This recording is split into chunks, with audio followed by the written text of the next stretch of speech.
Bonsoir à tous.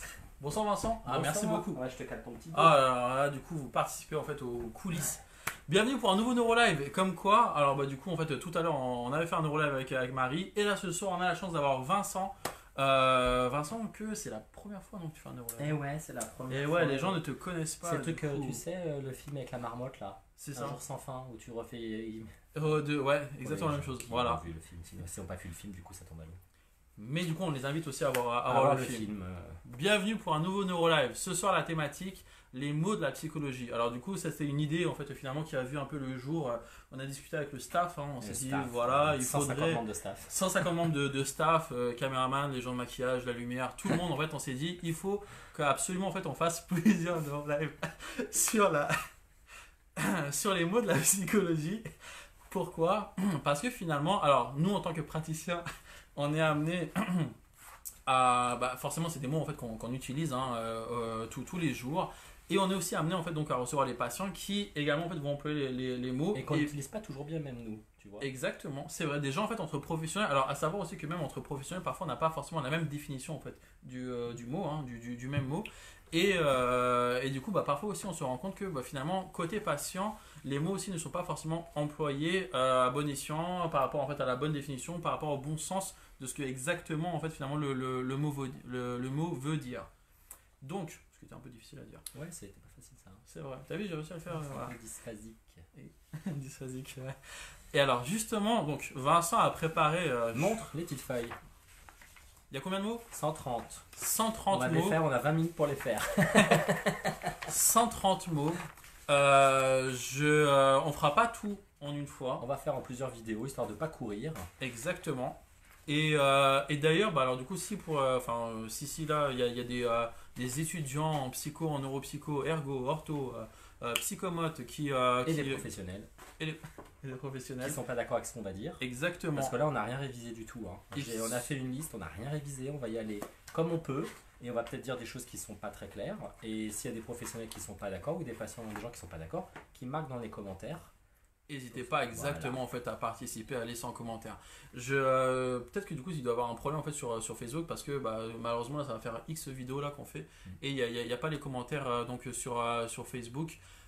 On les verra une fois que la vidéo sera postée. N'hésitez pas également en fait à partager.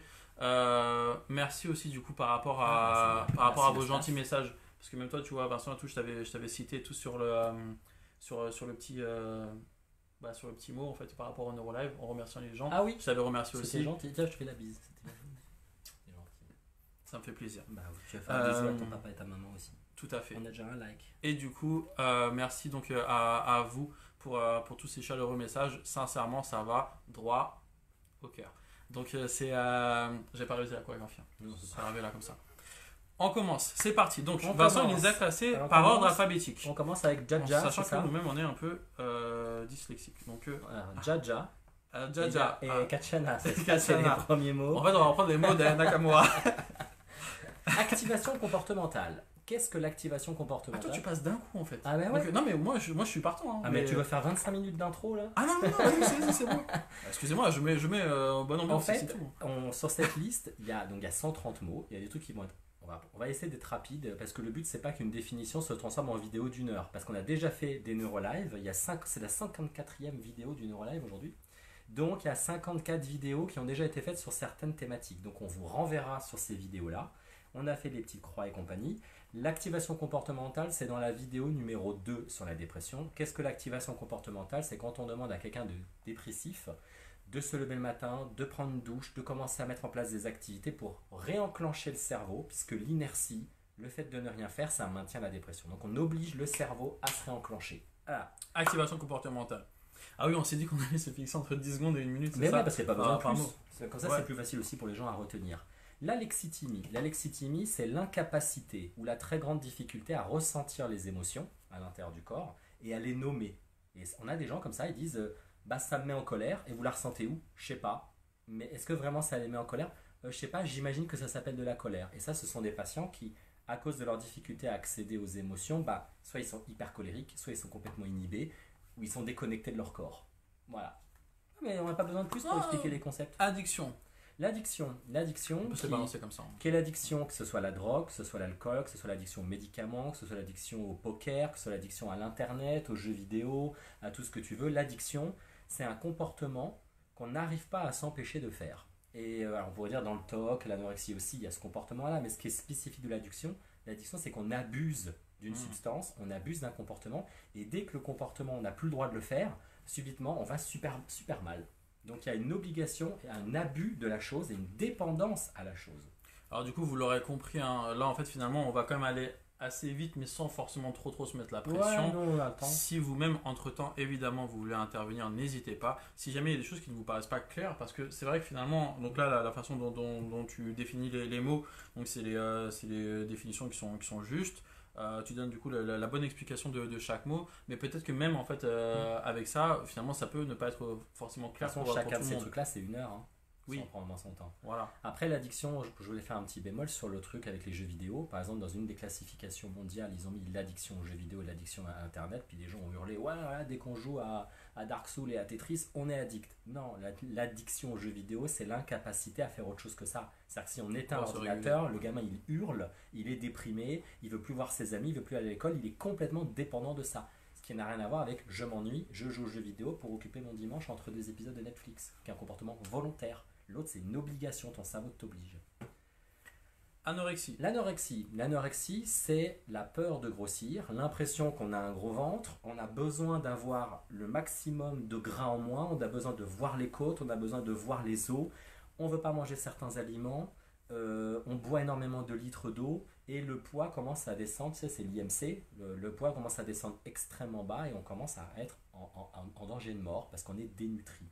Donc c'est un refus de prendre du poids et un refus de manger certains aliments qui vont te faire prendre du poids. En même temps, je trouve que vraiment, pour le coup, la pertinence de la vidéo, c'est que finalement, ça, c'est des mots en fait, qu'on peut entendre dans le langage courant. Ouais. Et parfois, malheureusement, en fait, ça peut avoir un énorme impact, un impact négatif même sur les personnes qui vont être directement concernées. Bah, bien sûr. Parce qu'elles vont peut-être en fait sentir, en tout cas croire qu'elles vont avoir tel ou tel trouble ou pathologie alors qu'elles ne l'ont pas forcément. Typiquement, en fait, l'anorexie, c'est quelque chose quand même qu'on entend assez souvent. Je veux dire, en fait, qui au collège ou au lycée n'a pas entendu ah, il est anorexique, ah, elle est anorexique. Et finalement, en fait, c'est bien de savoir réellement en fait, de quoi on parle. Parce que derrière, en fait, oui, voilà, il y a des personnes qui peuvent malheureusement, à tort, croire qu'ils présenteraient par exemple une anorexie alors que c'était pas le cas. Surtout que quelqu'un qui est déprimé, il n'est pas anorexique. Quelqu'un qui est déprimé, il n'a pas envie de manger, il n'a pas d'appétit, ça l'attire pas. Ça, c'est pas l'anorexie. Un enfant qui n'aime pas certains aliments parce que ça te dégoûte, c'est pas de l'anorexie. Okay. Antidépresseur. L'antidépresseur, alors ça s'appelle antidépresseur, mais ça n'est pas fait que pour la dépression. C'est simplement que quand on a créé ces médicaments il y a X décennies, on s'est rendu compte que ça marchait sur la dépression. Donc on les a appelés antidépresseurs. Mais ça marche sur les troubles anxieux, sur la dépression, ça marche sur des dizaines et des dizaines de maladies, simplement parce que ça stimule à l'intérieur du cerveau la sérotonine, parfois la noradrénaline, parfois d'autres neurotransmetteurs dont on va revenir après, qui sont des petites substances chimiques qui se promènent dans le cerveau et qui font la communication à l'intérieur du cerveau. Donc le Wi-Fi. Et l'antidépresseur, il est là pour booster les neurotransmetteurs. L'idée étant que si tu n'as pas assez de neurotransmetteurs, ton cerveau ne fonctionne pas. Donc on booste, c'est un peu comme des lunettes pour corriger la myopie, mais à l'intérieur du cerveau. Antipsychotique. Antipsychotique, c'est pareil qu'antidépresseur. Quand on a développé ces médicaments à l'époque, on se rendait compte que c'était bien pour les gens qui avaient des troubles psychotiques, sauf que les antipsychotiques, qu'on appelle aussi les neuroleptiques, on ne les utilise pas que pour les patients qui sont psychotiques, parce qu'il y a des patients qui disent « je ne suis pas psychotique, on me donne des neuroleptiques, ça m'angoisse ». On les utilise aussi pour les patients qui ont des TOC, on l'utilise pour les patients qui ont des problèmes de motivation, les patients... En fait, il y a plein de pathologies où il y a la dopamine, parce que l'antipsychotique, il joue sur la dopamine. Oui. La sérotonine, c'est un bouton off, il inhibe, il calme. La dopamine, c'est plutôt un excitant. Donc, on va vouloir écraser un petit peu la dopamine qui n'existe pas que chez les patients schizophrènes et psychotiques, mais dans plein de pathologies. Donc, on peut ne pas être psychotique et néanmoins avoir des antipsychotiques. Anxiété. L'anxiété, c'est une peur excessive, irraisonnée, qui arrive. Là, c'est pas je suis dans la rue et quelqu'un essaye de m'assassiner. C'est pas je suis dans la rue et il y a un pitbull qui me court après. C'est je suis dans un ascenseur et je fais une crise d'angoisse. C'est j'ai besoin de me laver les mains 40 fois. Je vérifie la porte 25 fois. Je suis dans un avion et je fais une crise d'angoisse. Donc c'est une peur excessive, irraisonnée, qui survient dans une situation où tu as l'impression de perdre le contrôle, alors que paradoxalement, personne ne serait d'accord avec toi pour dire qu'il y a un danger réel.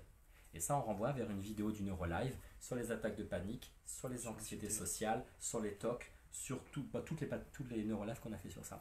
Justement, anxiété sociale.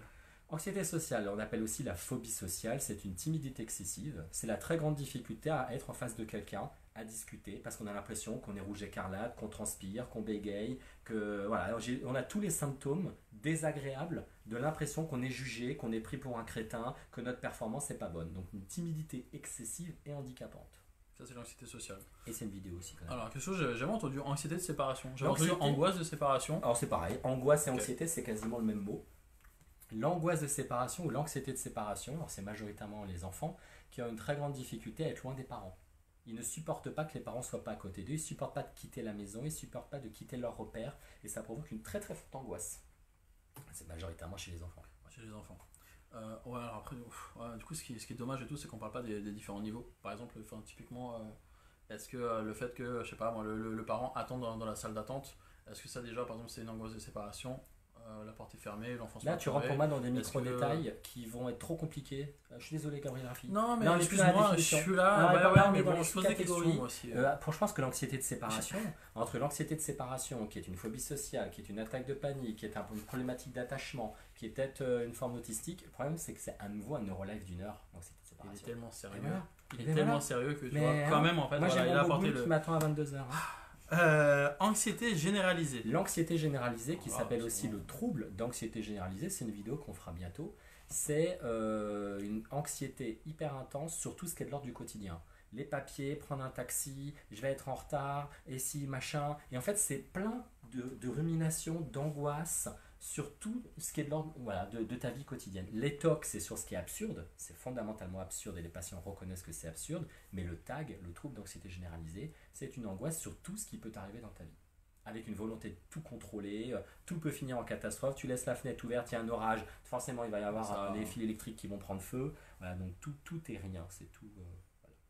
Asperger. Ça c'est toi. Je vais le voir ça c'est pas moi.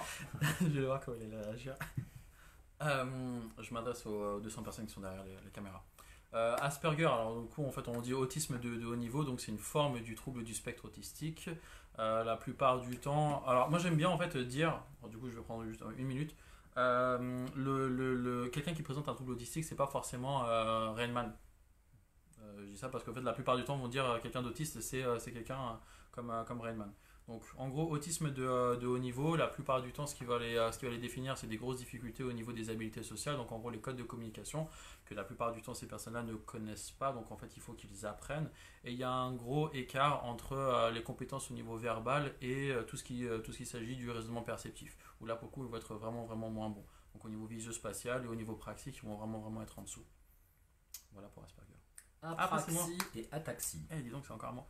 Apraxie, ataxie, en gros, du coup, praxie, donc c'est tout ce qui concerne le visio-spatial et les compétences praxiques, donc gestuelles. Visio-spatial. Visio-spatial, mais est-ce que c'est pas là? Après, non, j'ai pas mis. Bravo. Parce que je sais pas ce que c'est, donc. Je suis assez sérieux. On va dire tout ce qui est espace. Espace, manipulation. Alors, avec ou sans manipulation d'ailleurs des objets dans l'espace. Ça, pour le coup, en gros, c'est tout ce qui va être visio-spatial. Et en fait, à partir du moment où vous allez mettre le A devant, donc c'est-à-dire que c'est un trouble acquis suite à une lésion cérébrale. Donc, en gros, la personne, en fait, je sais pas, par exemple, après un traumatisme crânien, va potentiellement présenter une apraxie. Donc, une difficulté à manier les objets avec ses mains. Exactement. D'accord. Par exemple. Attaque de panique. L'attaque de panique, c'est un neurolive qu'on a fait. C'est une attaque de panique égale crise d'angoisse. C'est une très très forte crise d'angoisse qui va survenir soit comme ça spontanément, et après on a peur d'en faire d'autres et on est constamment omnubilé par le fait qu'on va refaire des attaques de panique. Ça, c'est le trouble panique.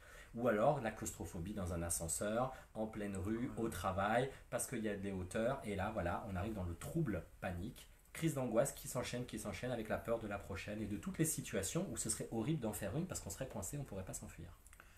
Attention. Attention, en gros, c'est quoi? C'est la capacité de pouvoir focaliser justement ses capacités de concentration sur une chose. Alors, à savoir qu'il y a différentes formes d'attention. Par exemple, il y a l'attention sélective. Donc, en gros, en fait, on va sélectionner son attention sur un seul détail. L'attention soutenue, on va réussir en fait à focaliser son attention, par exemple, entre guillemets, sur du long terme. Il y a l'attention visuelle, l'attention auditive. Il y a l'attention endogène. Donc, en gros, ça, c'est la volonté de la personne de vouloir focaliser son attention sur quelque chose. Endogène. Ouais.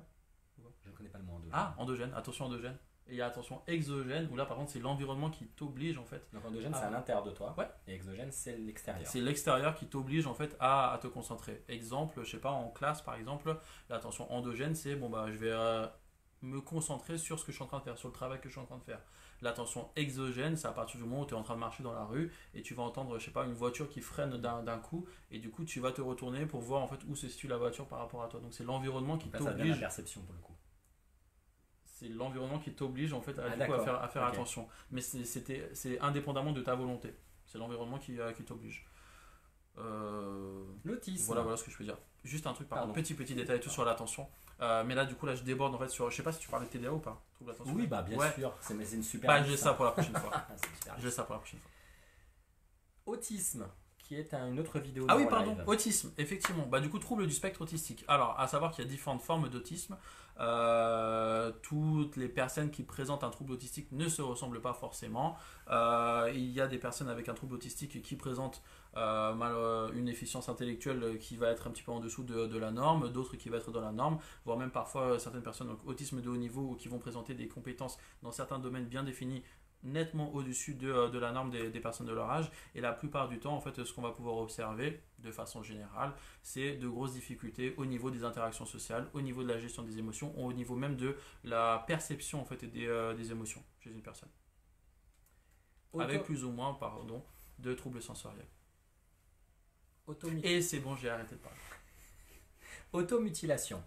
Les automutilations, c'est pas un diagnostic à part, ça rentre dans le cadre du trouble de la personnalité borderline dont on va parler après, mais il y a les Américains qui ont dit il y en a marre, il y a plein de gens qui s'automutilent et qui ne sont pas borderline. Donc les automutilations, c'est avec les brûlures de cigarettes, c'est les traces de rasoir, c'est donner des coups de poing dans les murs, c'est des tentatives d'apaiser les émotions.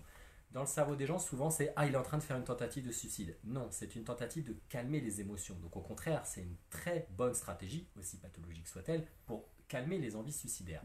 Et ça s'appelle maintenant le syndrome de lésion auto-infligée non suicidaire. Voilà, c'est rentré, c'est très bien. Et c'est un problème de régulation des émotions. Les gens n'arrivent pas à calmer les émotions.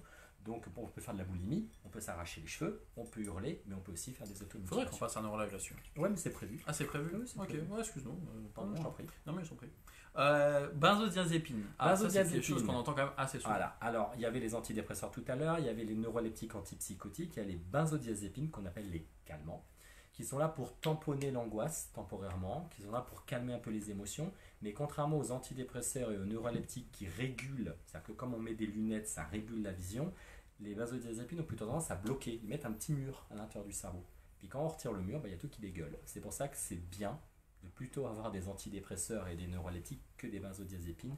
Et c'est bien de ne pas gérer en psychiatrie des pathologies avec des benzodiazépines, même si dans le cas d'un sevrage à l'alcool, sevrage à cocaïne et compagnie, on en donne pour permettre aux patients de ne pas être débordés par l'arrêt des drogues. Bêta-bloquant. Bêta-bloquant, c'est un autre médicament qui est géré pour les problèmes cardiaques et on s'est rendu compte que le bêta-bloquant en fait agissait sur l'adrénaline et c'est vachement bien pour les gens qui sont phobiques sociaux dont on parlait tout à l'heure ou qui sont des acteurs de cinéma, de théâtre, des musiciens professionnels qui on va passer le permis de conduire et en fait il y a le tremblement des mains et tout ça c'est extrêmement désagréable et quand on prend un bêta-bloquant en fait ça coupe totalement les tremblements et comme on ne tremble pas on se sent à l'aise et donc c'est vachement bien pour passer le permis de conduire ou pour pas avoir trop d'angoisse, de stress, de trac sur une performance. Biais cognitif. Alors, qui traite le biais cognitif, toi ou moi? Comment c'est... Je parle du biais, je parle du cognitif. Ou parle du B, je parle du IE cognitif. Ou parle du biais co et je finis par le cognitif. C'est mi ou mi. Voilà. C'est bien, t'as la référence. Un biais cognitif, c'est une façon de penser. C'est que dans le cerveau, il y a des biais. C'est que quand on regarde autour de soi, le cerveau, il analyse, il perçoit et il y a des biais. Qui sont la surgénéralisation, qui sont le tout ou rien, qui sont le catastrophisme, etc. Et tous ces biais, on les a tous. Ça permet au cerveau de traiter plus rapidement l'information. Sauf que le problème, ça fait qu'il ne traite pas bien. Et ça entraîne des distorsions, des erreurs dans la façon dont on pense. C'est que, je sais pas, on voit 3 personnes dans le métro qui ne portent pas un masque. Ah putain, les Parisiens, ils ne portent pas de masque. Ça, c'est une surgénéralisation. 3 personnes, ça fait pas 5 millions de personnes. Sauf que c'est des filtres de traitement de l'information qui sont très pratiques. Et du coup, c'est ce qu'on appelle les heuristiques alors. Oui. C'est les heuristiques de jugement. Ah mais du coup, tu viens de compliqué sur un mot simple. Heuristique. Ah, mais j'arrête. Mais... En septembre, c'est fini. Je lance le Psychologie Live, qui est une chaîne concurrentielle où vous retrouvez bien sûr tout qui sera fait par Lille le chat. C'est biais de jugement en fait. Bon, Bilan. Bilan. Du coup, un bilan, ça peut être un bilan cognitif, ça peut être un bilan psychologique. Pour ma part, un bilan, je vois pas de différence en fait entre un bilan et une évaluation. Ça dépend en fait en gros du mot qu'on veut employer. Perso, j'aime pas trop utiliser le mot bilan en fait devant les patients, surtout lorsqu'il s'agit par exemple d'enfants ou d'adolescents, parce que ça peut être justement un petit peu stressant en fait de parler de bilan. Parce que qui dit bilan va dire potentiellement test, ce genre de choses, et du coup ça pareil, ça peut être un petit peu stressant. Mais en gros, c'est juste un temps en fait où on évalue, pour ma part en tout cas, les compétences cognitives chez une personne à un instant T. Donc en utilisant les outils normés pour voir en fait où se situe la personne par rapport à sa tranche d'âge, indépendamment des attentes des parents et indépendamment du niveau d'exigence de l'établissement scolaire. C'est un état des lieux quoi. C'est un état des lieux de Ouais, qu'est-ce qu'elle a tout de suite maintenant. Une photographie du fonctionnement cognitif d'une personne à un instant de T. sang. Exactement. D'ailleurs, j'emploie, en fait, je fais souvent ce comparatif avec la prise de sang. Et il ne faut pas forcément être malade ou en tout cas présenter un trouble pour faire un bilan. N'importe qui en fait peut faire un bilan. Comme un bilan capillaire, tu sais, ils font ça. Tu peux faire ça. J'ai fait un bilan capillaire en septembre avant de lancer ma chaîne concurrentielle. Il y a tellement de choses à faire en septembre. La bigorexie. Alors, bigorexie, c'est un terme qu'on voit de plus en plus apparaître. La bigorexie, c'est l'anorexie. Alors, l'anorexie, ça touche majoritairement les femmes, mais il y a quand même des hommes qui sont anorexiques. Mais la bigorexie, c'est quand même majoritairement masculin. C'est le besoin d'être super musclé, comme moi, tu vois, mais super baraque. D'ailleurs, on n'a même pas assez, on n'a pas assez de recul pour que les gens voient la 20 mètres de recul. Regarde, attention, j'arrive à soulever ce mug stitch. La bigorexie, donc, c'est le besoin de faire du sport à outrance, quasiment tous les jours, de prendre souvent des compléments alimentaires pour booster le muscle, et une très forte angoisse quand on saute une séance de sport, comme si ça avait ruiné tous tes efforts depuis 10 ans. Tu manges des aliments un peu gras, tu as l'impression que tu as ruiné tes abdos, ta musculature, donc on est angoissé, on regarde dans le miroir. Donc là où l'anorexique veut perdre du poids parce qu'elle ne supporte pas le gras, la personne bigorexique a peur d'une fonte musculaire permanente si elle ne relance pas le sport tout le temps. Et elle est enchaînée dans le truc. Comme dans une addiction, elle est obligée de le faire, sinon elle ne se sent pas bien. Bipolaire. Alors bipolaire, on renvoie sur le Neurolife, sur le trouble bipolaire, la bipolarité qu'on appelait avant la maniaco-dépression. On a retiré le mot maniaco-dépressif parce qu'il était, enfin psychose maniaco-dépressive parce que c'était pas juste, mais je vais pas rentrer dans le détail de pourquoi c'est pas juste.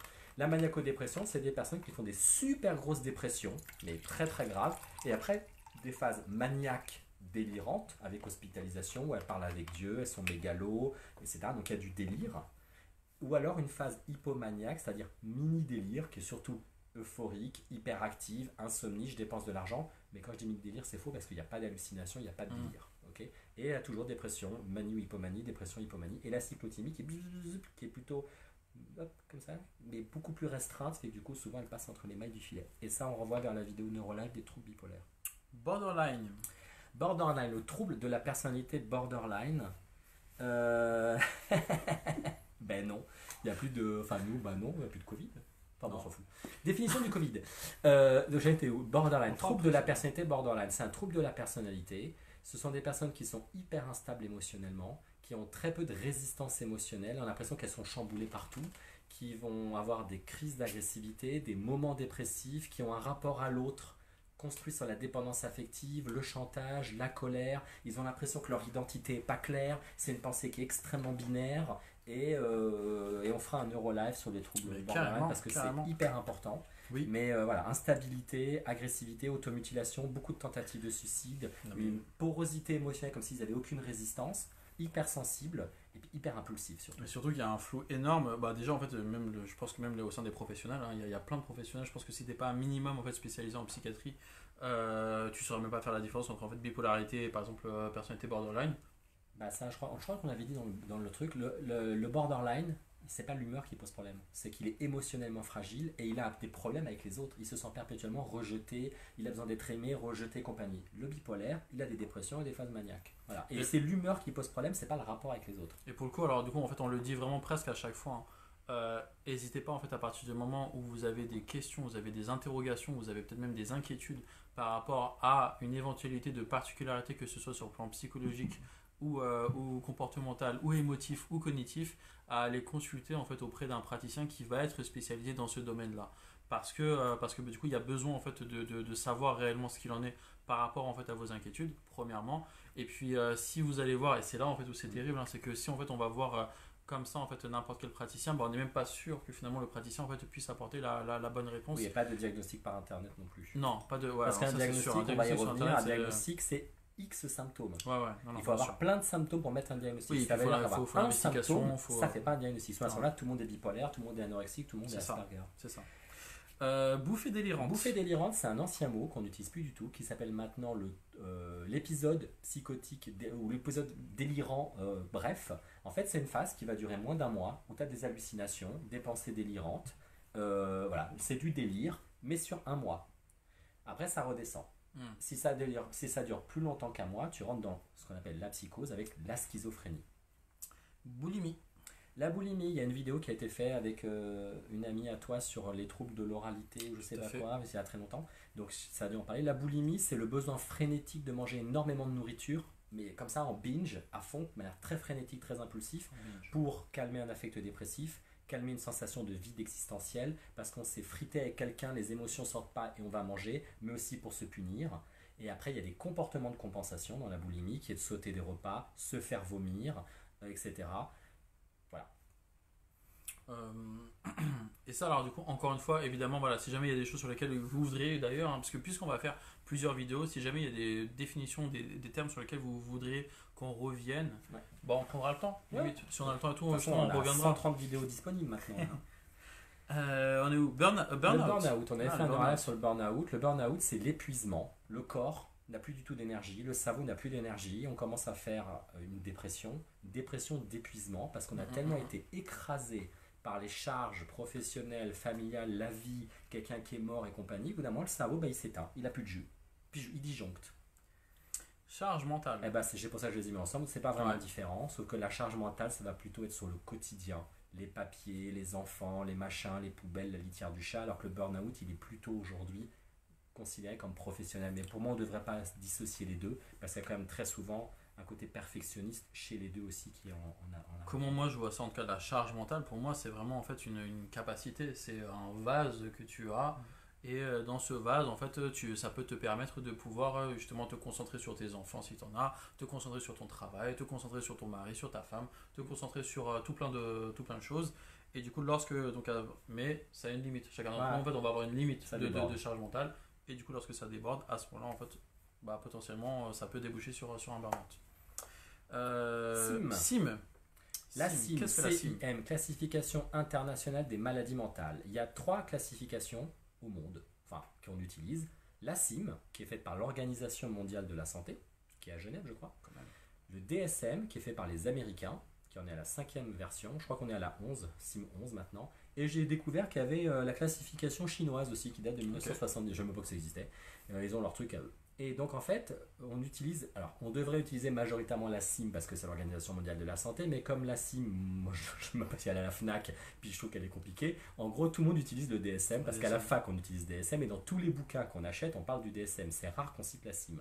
DSM, diagnostic des maladies psychiatriques, où c'est toutes les pathologies en psychiatrie, mais aussi en gérontologie pour les enfants accompagnés, avec tous les symptômes les uns en dessous les autres, qui ont fait un compromis entre les chercheurs. Il y a des chercheurs qui ont dit ça je suis d'accord, ça je suis pas d'accord, des études de validation, est-ce que c'est ok ou pas, et toutes les pathologies avec lesquelles on ne doit pas les confondre. Donc le DSM, même s'il y a plein de gens qui le critiquent pour des raisons réelles ou complètement idéologiques un peu idiotes, selon moi, c'est mon avis personnel, je vais faire massacrer après. On a quand même besoin d'avoir un dictionnaire avec les mots communs. Je veux dire, si pour toi ça c'est une tare et pour moi c'est un cocotier, on risque pas de se comprendre. Donc il faut quand même qu'on ait les mêmes définitions des maladies. Ça c'est quand même bien pratique. Donc justement, alors CCMD. Non, ça c'est la classification chinoise. Okay. Claustrophobie. La claustrophobie, c'est donc dans le Neurolife sur les attaques de panique. La claustrophobie, ça fait partie de l'agoraphobie. C'est la peur de faire une attaque de panique, une crise d'angoisse dans un lieu clos. Un ascenseur, un avion, une salle de réunion. Et en fait, comme on ne peut pas s'enfuir, on va rester dans son angoisse et ça va être encore pire. Puis après, tu commences à te dire, zut, mais alors je ne peux pas prendre l'avion, mais là il y a un train, mais merde, le patron il a dit qu'on allait monter à la salle du 15e, je vais prendre les escaliers, et puis on est constamment en train d'anticiper tous les déplacements de peur de refaire une crise d'angoisse. Donc, une attaque de panique. Une attaque de panique. Voilà, c'est bien tu suis. Alors, cognitif, cognition. Donc en gros, en fait, tout ce qui va être, par exemple, pour moi, un bilan cognitif, ça va être quoi? Ça va être l'évaluation des capacités cognitives, donc en gros la mémoire, l'attention, ce qu'on appelle les fonctions exécutives. Donc que sont les fonctions exécutives? C'est tout ce qui va être la planification, l'inhibition, la mémoire de travail, la flexibilité. Donc tout ça, en gros, en fait, ça c'est du cognitif. Et une cognition, c'est simplement une pensée. Oui. Une pensée. Mais la cognition, alors c'est ça que c'est compliqué. Une cognition, Oui. c'est une pensée, mais la cognition, ce sont tous les processus du cerveau, de mémoire, concentration, analyse C'est ça. des perceptions et compagnie. Ouais, c'est vrai que c'est marrant parce que du coup, ouais, toi, t'es amené en fait à utiliser ça, ouais, la pensée plus que, ouais, plus que moi. Ouais. La comorbidité. Alors, comorbidité, c'est super compliqué. Parce que la comorbidité en médecine, c'est pas la comorbidité en psychiatrie. La comorbidité, chez nous, en psychiatrie et en psychologie, c'est des pathologies qui peuvent aller ensemble. Mm. C'est par exemple, quelqu'un qui a. Qu'est-ce que je peux dire par exemple quelqu'un qui fait des automutilations peut avoir une comorbidité, c'est-à-dire une maladie associée, qui est la trichotillomanie, la boulimie, l'anorexie. Parce que ça va souvent ensemble. Donc la comorbidité, ce sont des maladies qui vont très souvent ensemble. Mais c'est aussi une maladie qui en provoque une deuxième. Par exemple, quelqu'un qui a un trouble bipolaire peut, dans les phases de dépression, ici, développer une autre pathologie à cause de la dépression. Donc là, c'est des pathologies par effet domino. Et tout ça, ça rentre dans la comorbidité. Donc du coup, c'est super compliqué en termes de poule ou l'œuf. Ça devient un peu difficile pour nous. Moi, je veux dire, par exemple, il va y avoir des comorbidités entre, justement, en fait, par exemple, des troubles autistiques et un patient TDAH qui présente aussi un retard mental. Du coup, il va y avoir des comorbidités en fait entre Autisme entre et les TOC, ça va très souvent ensemble. deux. Ouais. Sauf que le problème, c'est que là, ça se soigne pas du tout comme les TOC classiques. Mm. Coping. Coping. C'est mon copain. Alors le coping, c'est les copains, mais dans le sud de la France. Le coping, c'est un mot Ça, c'est la anglais. blague 2020. Hein. C'est la blague de Mille. C'est la Je suis blague, super non. fier de ma blague. Ah, Le coping, c'est toutes les stratégies, la boîte à outils qu'on utilise pour gérer notre vie. Par exemple, pour gérer les problèmes type on parle mal, je vais donc m'affirmer. L'affirmation de soi, ça fait partie de la boîte à outils. Mais aussi, je suis complètement perdu, je dois faire de la résolution de problèmes. J'ai des émotions, qu'est-ce que je vais en faire? Je suis perdu dans une ville, je sors mon téléphone et j'utilise Map et compagnie. C'est le coping, c'est est-ce que oui ou non j'ai une boîte à outils pour gérer tout ce qui peut venir de l'extérieur ou gérer ce qui vient de l'intérieur de moi. Voilà, boîte à outils. Capacité de gestion de tout ce qui peut arriver dans ta vie. Juste, je réponds avant parce que donc, heureusement en fait on a encore un autre téléphone et tout avec nous, comme quoi vraiment les moyens techniques sont extraordinaires. Cindy, donc ok, on fera peut-être on reviendra sur le borderline si en gros c'est ça le mot, ouais, on reviendra sur le borderline. Corrélation. Donc en gros par exemple en fait tu peux avoir des corrélations entre un mode de fonctionnement cognitif et ce qu'on peut observer comme particularité sur le plan émotionnel, comportemental et psychologique. Je sais pas, exemple, un haut potentiel va, donc en gros il y a une particularité sur le plan cognitif et il peut du coup y avoir des liens en fait avec des particularités aussi sur le plan émotionnel. Une forte anxiété, un manque d'estime de soi, une difficulté à gérer ses émotions, une difficulté à gérer la frustration. Donc en gros il va y avoir un lien entre un A et B, on peut dire ça comme ça. Une corrélation, c'est un lien. Dans une étude, on fait une étude, on dit les gens qui mettent pas de casque, généralement ils meurent plus. Il y a une corrélation. Sauf que corrélation, ça ne veut pas dire causalité. C'est pas parce que deux choses sont reliées que l'une entraîne l'autre. Et quand on voit ce qui se passe à la télé, Covid, Raoult et compagnie, où tout le monde a massacré, tout le monde est expert de tout, on a une corrélation. Une corrélation, c'est pas une causalité. C'est pas parce que deux facteurs se croisent ou se relient à un moment qu'il y a une causalité entre les deux.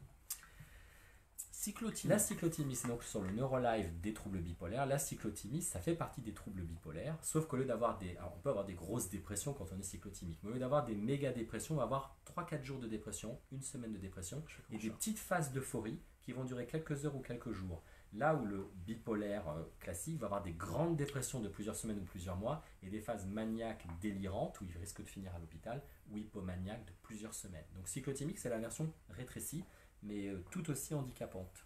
La prochaine fois, on essaiera du coup de faire cyclothymie, mais sans les mains. Avec le chat. Décentration et diffusion. Voilà, décentration. Décentration, c'est un concept de la thérapie ACT et de la pleine conscience, dont on va en parler. C'est la capacité à sortir de ses pensées. C'est pas je suis en train de faire du vélo, puis je rumine. Ah ouais, mais le travail, puis il faut que je fasse ça. Là, je suis à l'intérieur de ma tête. Je suis en train de fusionner avec mes pensées. La décentration, c'est la capacité à sortir des pensées et à revenir dans l'ici et le maintenant. Qu'est-ce qui est en train de se passer? Je suis avec des amis, est-ce que j'écoute la conversation? Ou est-ce que je suis dans mes pensées et je me rends même plus compte que mes amis sont à côté? Décentration, diffusion. Ok. Donc c'est du vocabulaire de la pleine conscience. Voir le Neurolive sur la pleine conscience. Sur la pleine conscience. Ah, j'ai pas mis les 3 petites étoiles, tu vois. Je suis en dessous de tout. Mais on sent que c'est juillet, hein. Je suis désolé. Oui. Non, là on sent... Ah, délire, justement. Le délire, on peut l'avoir dans les troubles psychotiques, dans la schizophrénie, mais on peut aussi l'avoir dans les troubles bipolaires, dans la phase maniaque. Donc le délire, c'est des hallucinations, c'est des pensées illogiques, c'est un système qui a perdu toute logique, et la personne, on est dans le langage courant, c'est délirant. Mais ça, et on n'a plus accès aux logiques du tout, là. C'est pas la peine de rationaliser, ça marche plus. Alors justement, différence entre délire et démence. Bah toi, t'es neuropsy, donc démence. Ah, je vais te dire. Bah, du coup, démence, typiquement, par exemple, Alzheimer et tout, c'est une forme de démence. Qu'est-ce qu'il faudrait que je dise de Bah plus? c'est les neurones qui se désagrègent, en fait. Ouais.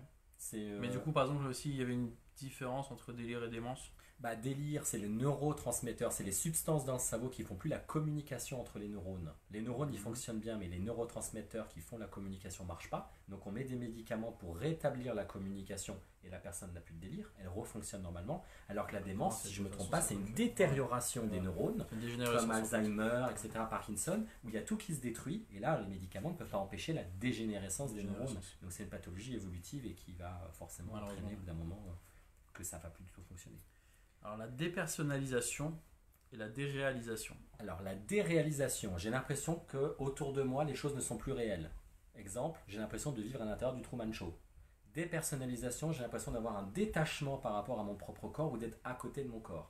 Alors souvent on disait oh là là, c'est la preuve qu'on est psychotique. Non, la dépersonnalisation et la déréalisation, ça se trouve dans une tripotée de maladies. Ça se trouve dans tous les troubles anxieux. Quelqu'un qui fait une attaque de panique dans un ascenseur peut sentir la déréalisation et la dépersonnalisation. Tu peux l'avoir aussi, parfois, dans certains phénomènes dépressifs. Tu peux l'avoir dans les phénomènes qu'on appelle dissociatifs, dont on va parler après, et tu peux l'avoir aussi chez les psychotiques. Mais il y a quand même beaucoup plus d'anxieux au quotidien. Les gens qui majoritairement font des personnalisations, des réalisations, ce sont les anxieux, parce que c'est un symptôme classique de l'anxiété. Tu peux dire combien de temps il faudrait que ça dure? Combien de temps en fait ce comportement doit durer? Le temps de la crise d'angoisse. Okay. Une fois que la crise d'angoisse est redescendue, les gens ne dérivent plus de dépersonnalisation et de déréalisation. Donc ce sera beaucoup plus constant dans les troubles dissociatifs ou dans les troubles psychotiques. La dépression. Donc, la dépression caractérisée nerveuse. Alors, dépression majeure, dépression caractérisée, dépression nerveuse, tout ça c'est pareil. Sauf que nerveuse, c'est le vocabulaire du commun des mortels. Majeure et caractérisée, c'était dans la classification du DSM. On renvoie sur le NeuroLife sur la dépression, c'est une tristesse hyper importante, des crises de larmes, j'ai plus du tout d'énergie, je me projette plus du tout dans le futur, je rumine tous les échecs de ma vie et mon cerveau est complètement en train de s'éteindre, je suis prostré et voilà, majoritairement tristesse, fatigue, manque de motivation et on rumine, on est déprimé. Dépression masquée, en gros dépression Covid. Alors dépression masquée, une dépression masquée c'est un concept un peu étrange, c'est qu'en fait on est déprimé mais on ne sait pas qu'on est déprimé, c'est-à-dire qu'on n'a pas de tristesse, on n'a pas de crise de larmes, on continue à se projeter dans le futur mais la dépression va passer sur un mode plutôt physique. J'ai des diarrhées, j'ai mal partout, j'ai mal au dos et en fait on va avoir le versant dit somatique, c'est-à-dire corporel. La dépression va attaquer le corps parce qu'elle ne peut pas se canaliser, on va dire, par le versant tristesse, crise de larmes et compagnie. Dépression postpartum. La dépression postpartum, alors ça c'est marrant, on n'en parle pas assez. La dépression postpartum, dès que la femme a accouché, il y a une chute hormonale et il va y avoir un phénomène dépressif qui peut durer 3 jours mais qui peut durer 6 mois. Baby blues, voilà, oui, c'est le deuxième terme, c'est baby blues. On s'en occupe pas assez du postpartum. Et ce qui est important pour nous en psychiatrie, c'est que souvent, il y a des gens qui vont développer leur première pathologie de TOC, d'automutilation, de boulimie, de dépression dans ces postpartum. On va dire, ah là, c'est des vrais TOC. Bah non, parce que des TOC qui arrivent dans un postpartum, c'est dû à une chute hormonale. Donc il faut soigner le postpartum et pas forcément les TOC. Mais c'est là en fait où c'est terrible, parce que justement là on en parlait tout à l'heure avec Marie. Alors en fait il faut au minimum en fait déjà en fait une consultation, parce que si en fait il y a suspicion d'une difficulté à un moment donné en fait, il faut que ça soit traité le plus rapidement possible, parce que si malheureusement en fait ce n'est pas traité, ça peut arriver, d'ailleurs même la plupart du temps en fait ça arrive, que derrière ça engendre d'autres complications, difficultés, n'importe, troubles, parce que du coup le problème en fait n'aura pas été traité le plus rapidement possible.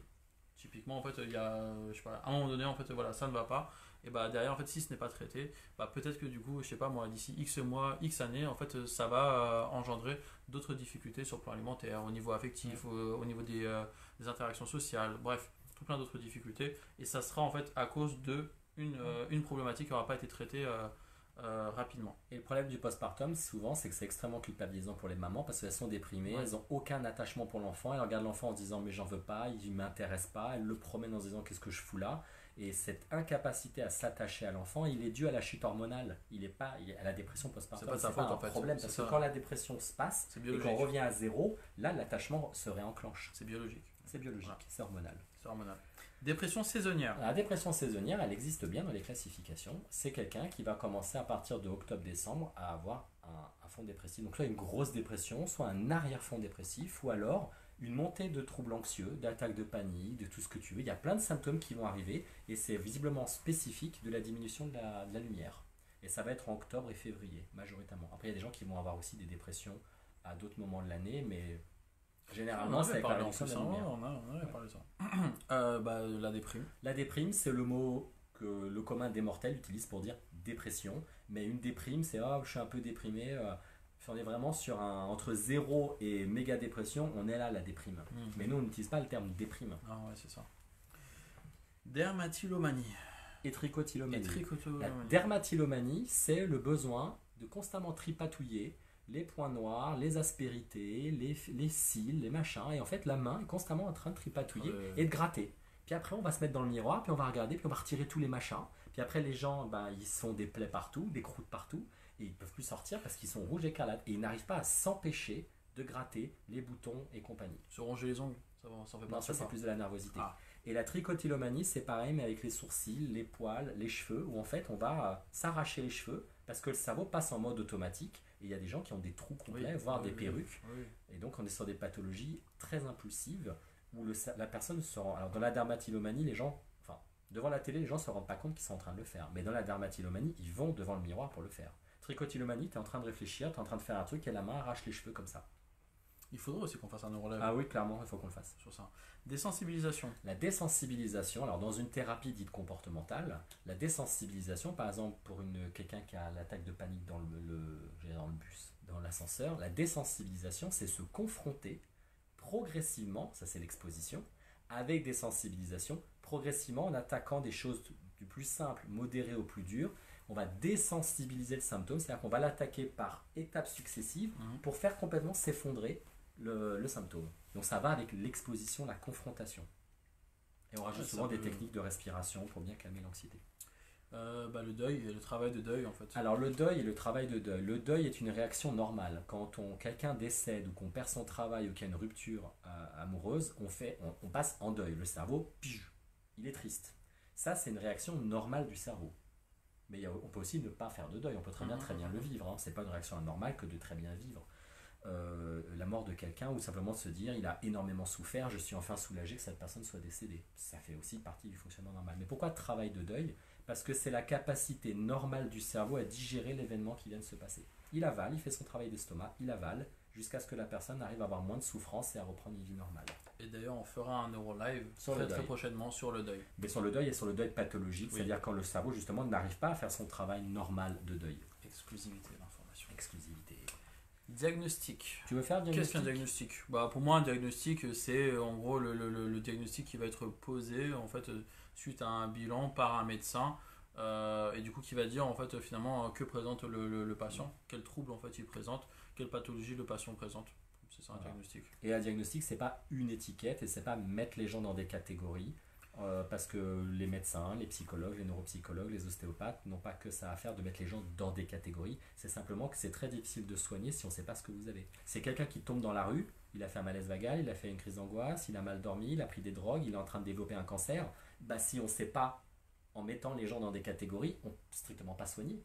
Donc le diagnostic, c'est pas une boîte dans laquelle on met les gens pour les stigmatiser ou les étiqueter. C'est la condition absolue pour pouvoir travailler et savoir ce qu'on va faire après. Alors d'où du coup, en tout cas, moi à travers ma pratique, c'est si je vois que par exemple, parce que c'est pas toujours le bon moment en fait, par exemple, je t'en proposer le diagnostic. C'est important aussi que finalement la personne en face, le patient, il soit réceptif et il soit attentif à un moment donné en fait, en se disant ok, là c'est le bon moment pour prendre du coup l'information qu'on me donne et que du coup j'accepte le diagnostic qui vient d'être posé. Si par exemple moi je sens que l'ado que j'ai en face de moi il n'est pas forcément en fait c'est pas le bon moment en fait pour parler de diagnostic, ce que je dis aux parents c'est que pour le moment en fait si on peut s'en passer, on s'en passe. Par contre comme tu le disais à juste titre, très très souvent, alors malheureusement heureusement c'est comme ça que la société est faite, il faut qu'un diagnostic soit posé pour qu'après derrière ça puisse débloquer les aménagements à mettre en place, pour que ça puisse débloquer les rendez-vous, les consultations qui vont être mises en place pour travailler avec le patient, pour aussi par exemple derrière qu'un dossier MDPH soit fait, pour qu'après derrière on puisse prétendre à telle ou telle aide ou ce genre de choses. Donc parfois en fait on n'a pas le choix que de passer par un diagnostic. Selon moi, ce qui importe, c'est quand même vraiment voilà, qu'il y ait une bonne relation de confiance entre patient et praticien et que des deux côtés, en fait, on accepte que voilà, on fait attention un petit peu au moment où le diagnostic doit être posé parce que c'est normal en face. Après, tu peux ne pas annoncer le diagnostic si ça n'a pas de plus-value là tout de suite pour ton Exactement. patient. Mais il faut un diagnostic parce que moi, ça me fait hurler. Je crois que je l'ai déjà dit un paquet de fois dans les neurologues. Les thérapeutes qui commencent des prises en charge en n'ayant même pas eux-mêmes dans leur tête un diagnostic. Ah bah je fais des attaques de panique. Ok, on va faire de la sophrologie. Ouais, non, ça n'a pas de sens. C'est quoi? Ça peut être tout. Oui. Ça peut être un lupus, ça peut être des claustrophobie, ça peut être un trouble bipolaire, ça peut être tout. Donc, qui a décrété que la relaxation c'était pertinent? Il faut quand même un peu, évidemment, faire la prise de sang du fonctionnement de la personne. Hein. Dissociation. La dissociation. Alors, la dissociation, c'est un truc hyper compliqué. La dissociation, c'est le cerveau qui va, au bout d'un moment, déconnecter et qui se met comme les opossums, tu sais, qui jouent dans l'âge de glace. Et ce système, en fait, visiblement, ce serait un fonctionnement du cerveau qui, quand il ne peut pas gérer la puissance du truc qui est en train d'arriver, il s'éteint, il disjoncte, comme le disjoncteur. Et ça va entraîner des éléments dissociatifs ou des troubles dissociatifs qui peuvent être, ce qu'on appelle dans les troubles dissociatifs, les personnes qui déconnectent totalement, les personnes qui ont des trous de mémoire sur des pans entiers de leur vie, des personnes qui vont avoir, pas des voix dans leur tête comme les schizophrènes, mais plusieurs entités à l'intérieur du cerveau dans les formes très graves de traumatisme. Ça, les troubles dissociatifs, il faudra qu'on en parle, c'est un truc très compliqué. Mais il y a une forme de dissociation naturelle qui est que quand tu es dans le métro et que tu es en train de penser, et tu rates ta station de métro, tu t'étais dissocié. On revient à la fusion dont on parlait tout à l'heure, des fusions. Mais là, on est dans une dissociation très normale. On n'est pas dans les troubles dissociatifs où les personnes, vraiment, le cerveau est comme scindé en deux, à cause souvent, généralement, de pathologies traumatiques. C'est vraiment super intéressant. Et là, tu peux avoir la déréalisation, des personnalisations, des gens qui, quand ils ferment les yeux le soir, ont plein d'images qui arrivent ou des trucs un peu nébuleux, et puis, du coup, ou qui sont très angoissés pendant les séances de relaxation. Ça, c'est très souvent les symptômes dissociatifs. Et ça doit avoir un impact énorme en fait, sur les capacités cognitives aussi chez une personne. Bien sûr. Ouais. Du coup, parce qu'il y a des amnésies, il y a des blancs. En fait. Enfin, c'est un océan. Ouais, c'est ça. Dissociatif, c'est un océan psychiatrique. Il faudrait faire un regard croisé sur ça. Ouais. Dopamine. Dopamine et dopaminergique. La dopamine, c'est un neurotransmetteur, donc comme la sérotonine, on parlait tout à l'heure, qui est une petite substance qui permet aux neurones de communiquer entre eux. Donc en fait, à nouveau, c'est entre deux téléphones portables, c'est les ondes de Wi-Fi qui se propagent. Et la dopamine, c'est un excitateur, un excitant. Donc en fait, il est là pour booster. Et on le trouve. Là, on a plein de dopamine. On le trouve, voilà. Le sucre, ça stimule avant la dopamine, la cocaïne aussi. Dans les processus de motivation, il y a des problèmes de dopamine. Les gens qui sont mous, qui n'arrivent pas à se lancer, comme s'il n'y avait pas de niaque, on n'arrivait pas à mettre la clé du starter dans la voiture, c'est les processus de dopamine. Mais la dopamine explose aussi dans les pathologies de la schizophrénie et psychose. Et la dopamine, ce qu'on appelle le reward, tout le système dopaminergique dans le cerveau et les médicaments dopaminergiques, c'est très important dans tout ce qui est addiction. Parce que visiblement, toutes ces pathologies de l'addiction permettraient d'augmenter la dopamine chez les gens qui soit sont accros à la dopamine, soit n'en ont pas assez. Donc le médicament dopaminergique est là pour réguler la dopamine. Parce qu'après, tu as un sentiment de satisfaction aussi. En fait, le cerveau enregistre comme quoi finalement le résultat est plutôt positif. Tout à fait. Et après, ça relance. C'est ça. Et du coup, c'est ce qui te pousse aussi en fait, à vouloir de nouveau reproduire. Ça, on l'a fait. Ouais. Et là maintenant, vouloir reproduire le même comportement. 53, 54, 55. Wow, ok. Alors, tout ce qui est 10 pour toi, mon grand, lance-toi. Dyscalculie, c'est ton moment. Ouais, mais il n'y a pas cette lumière là. Ok, c'est parti. Just for one. Ok. Dyscalculie, dysphasie, dysorthographie, dyslexie, dyspraxie. C'est tout.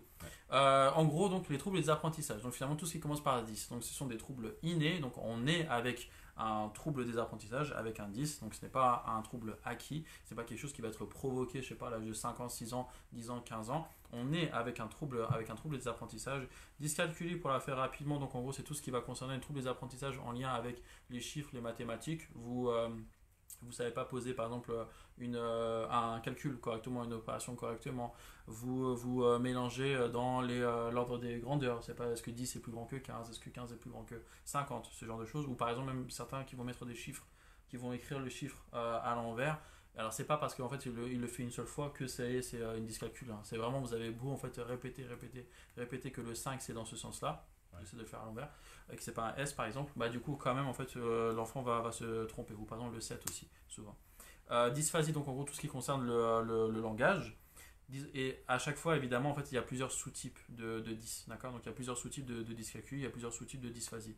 Dysorthographie, donc tout ce qui concerne l'orthographe, il faut que ce soit vraiment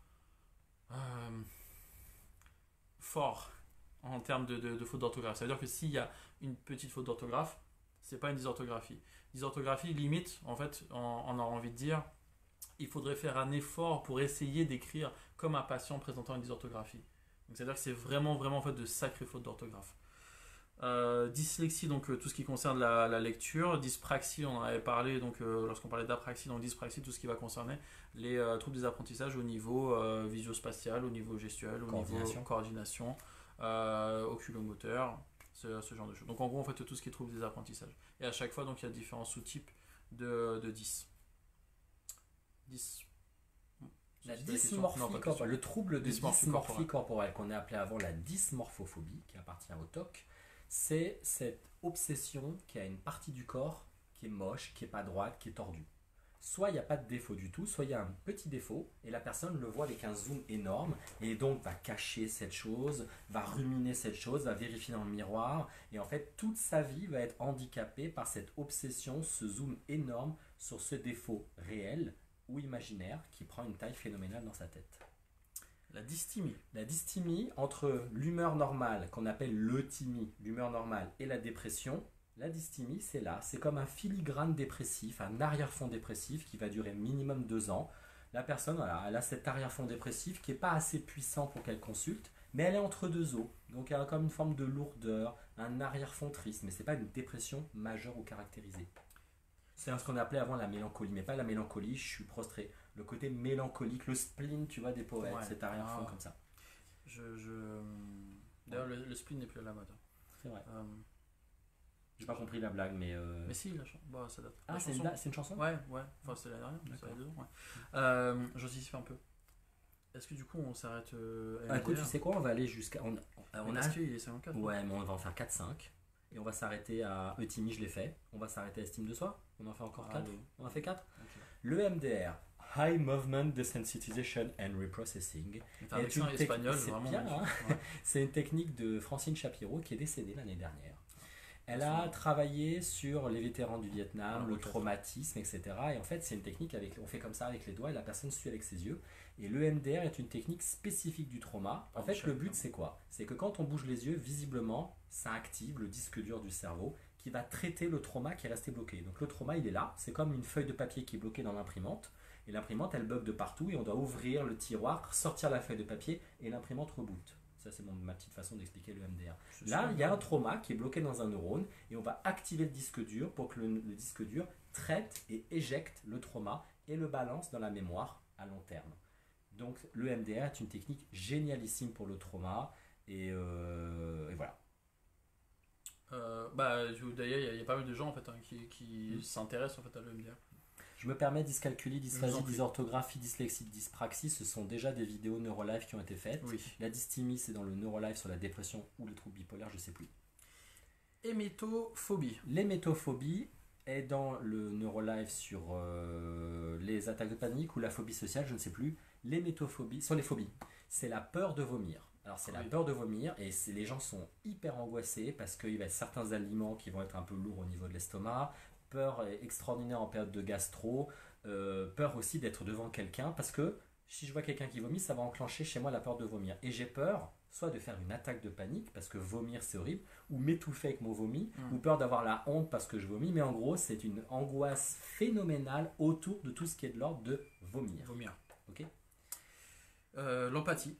Alors l'empathie, alors ça c'est un truc un peu étrange, l'empathie. L'empathie, c'est la capacité à comprendre les émotions de l'autre. Donc tout à l'heure on parlait d'alexithymie. L'alexithymie qui a beaucoup de difficultés à comprendre ses émotions, mais je pense que l'alexithymie qui a aussi beaucoup de difficultés à comprendre les émotions de l'autre. L'empathie, la capacité à comprendre l'émotion de l'autre, à les valider et à estimer qu'elles sont légitimes. Okay, et la posture empathique, c'est au lieu de dire oui, j'ai froid, oui, t'avais qu'à mettre un pull, ça c'est de l'invalidation émotionnelle. L'empathie, c'est oui, je comprends en effet que tu es frisquette, que tu es froid. Okay. Épilepsie. Alors, en gros, c'est neurologique.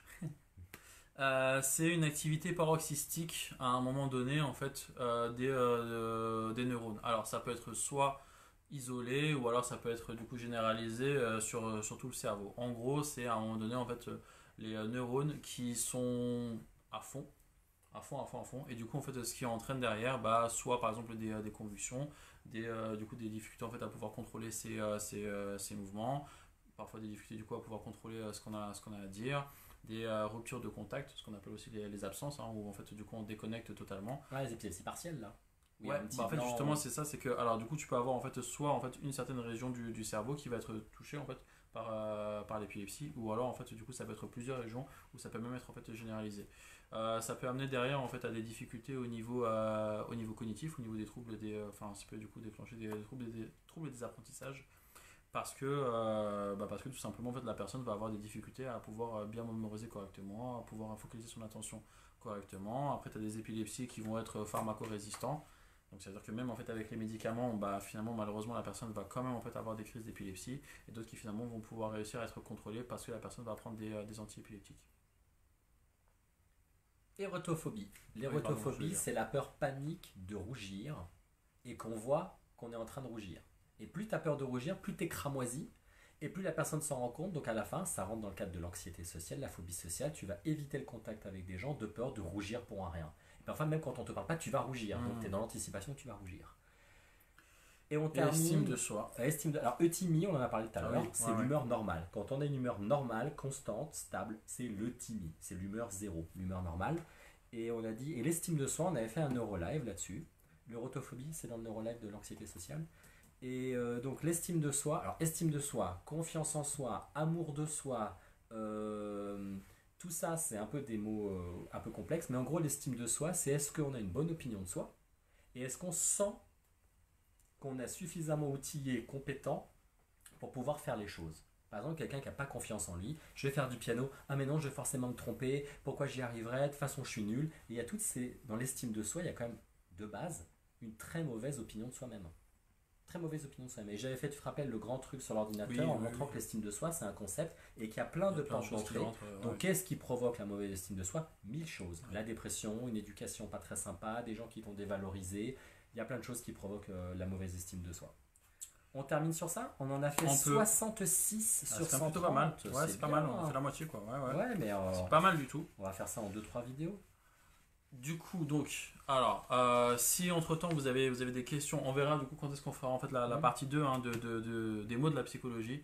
Si entre-temps vous avez des questions, si entre-temps vous avez des commentaires, si vous voulez qu'on revienne sur la définition de certains mots peut-être plus en détail, n'hésitez pas en tout cas à nous le dire, si on pourra prendre un petit peu de temps, pourquoi pas en fait la prochaine fois. Et sinon de toute façon, comme tu l'as dit, la plupart des mots finalement en fait c'est des mots qu'on avait déjà en fait employés, Ou qu'on a fait des neurolives complètes. qu'on a d'une fait heure même dessus. des neurolives complets en fait dessus. Merci du coup pour les commentaires. Heureusement du coup en fait on avait aussi donc là les autres commentaires de Facebook en live. N'hésitez pas à partager la vidéo, parce que du coup voilà c'est aussi avec vous qu'on grandit, et que on a aussi comment dire, besoin aussi du partage des gens pour pouvoir aussi toucher d'autres personnes, en espérant que encore une fois le contenu soit toujours en fait utile à un maximum de personnes et de familles. Merci Vincent pour Et que encore une les fois gens, et que toutes les gens ces... enfin sachent quels sont ces mots qu'on utilise beaucoup nous, Et qu'ils oui. entendent à la télé, qu'ils peuvent voir parfois sur des forums internet parce qu'ils sont très mal utilisés, ou parfois moi ça fait 15 ans que j'entends des gens qui me disent ah je veux pas de Prozac, je veux pas de calmant. Le Prozac c'est pas un calmant, c'est un antidépresseur. Donc si même les mots sont mal utilisés et que nous-mêmes en tant que patients on est angoissé parce Bien qu'on ne sûr. comprend pas une définition, on peut résister à un traitement, on peut refuser de faire un truc parce qu'on ne se reconnaît pas dans ce mot, parce qu'on en a une définition qui est faussée. C'est ça. Donc c'est bien de remettre les... Ça fait partie de la les mots à leur sensibilisation place. finalement. Ouais. Ça fait partie de la sensibilisation. Donc merci beaucoup pour tout ça, pour toutes ces explications la et suite pour quand? tout ce La suite travail. bientôt? La suite très très bientôt. Ouais. Ouais, la suite très très bientôt, comme ça au moins voilà, on continue dans la foulée. Prenez soin de vous, passez une bonne soirée, et du coup à bientôt. C'est l'heure du boboon. Et oui, c'est l'heure du Ah, c'est bobo. l'heure du boboon. Je sais pas si là du coup ça va faire bientôt 1 heure.